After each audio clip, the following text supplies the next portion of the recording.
Is it possible for renting to actually be better than owning? I got into a recent conversation with a potential client. He was an engineer for Apple, and that was the question that we were contemplating and looking to work through.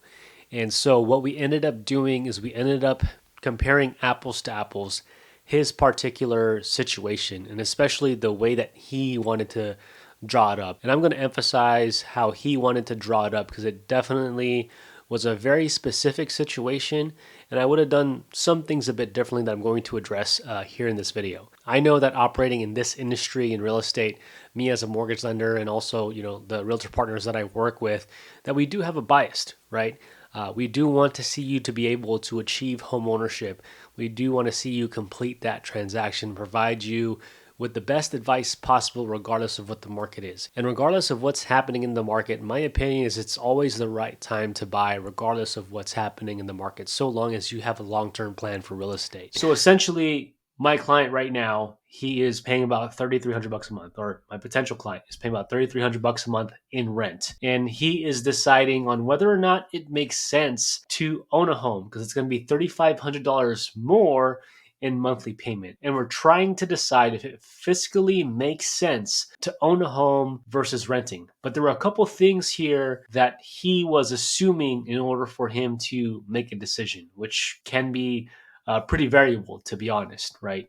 So he pays $3,300 a month to own a home. It's going to be $3,500 more. And here's what he was assuming. He was looking to do 20% down. So for a $1 million price point, he was going to have $200,000 used for a down payment. So his belief is if he doesn't buy a home and he puts $200,000 into, say, an investment account, and he can yield a return of 10% year over year, and then allocate the $3,500 a month that he would have been spending on a mortgage to that investment account, what does that difference look like in renting versus owning down the road? Now, a couple things to note: 10% return on investment is not conservative. Most financial advisors will not use that when they consult with you. They normally use about a 6%, around that, to give you some conservative numbers on what your potential net worth can be down the road. Okay. So with that being said, looking at the numbers here, once again, you have $3,300 a month in rent, and we're not even factoring renting increasing over time, right? And the potential mortgage payment for owning $1 million home with 20% down. Okay.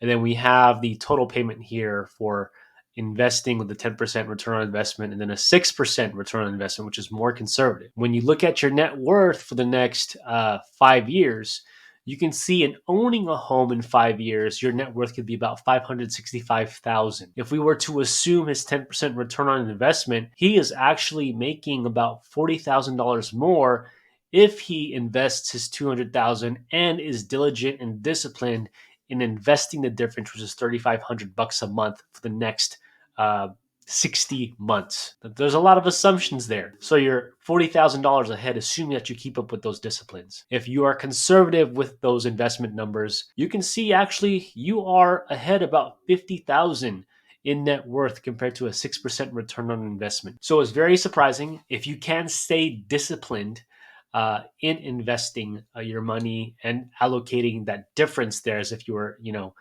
paying a mortgage, and generate a substantial amount of return year over year, sure, it is a potential that renting can be better than owning. So yeah, sure, you can definitely be successful in renting versus owning, but you have to keep these things in mind. You have to be disciplined in saving the difference every single month. You have to guarantee yourself a 10% return on your investment year over year. And you have to be okay with not touching the initial down payment that you're using in that same investment account, right? So those are definitely some interesting variables to consider. And even if you were conservative on your return on your investment, you can see that you're better off owning than renting in the long term, right? But once again, this came down to this individual's plan, and not everyone has the same solution. It shouldn't be a cookie cutter solution. You deserve your personal plan on whether or not homeownership makes sense for you right now. So if you're looking for additional guidance and you want to hop on a call, reach out to me down below in my website, homeloanswithsunny.info. I'll drop my link there, and also my Calendly link But thanks for tuning in. Thank you for looking at this breakdown on potentially renting being better than owning. You can see it just really depends. Thanks for tuning in, and I'll see you in the next video.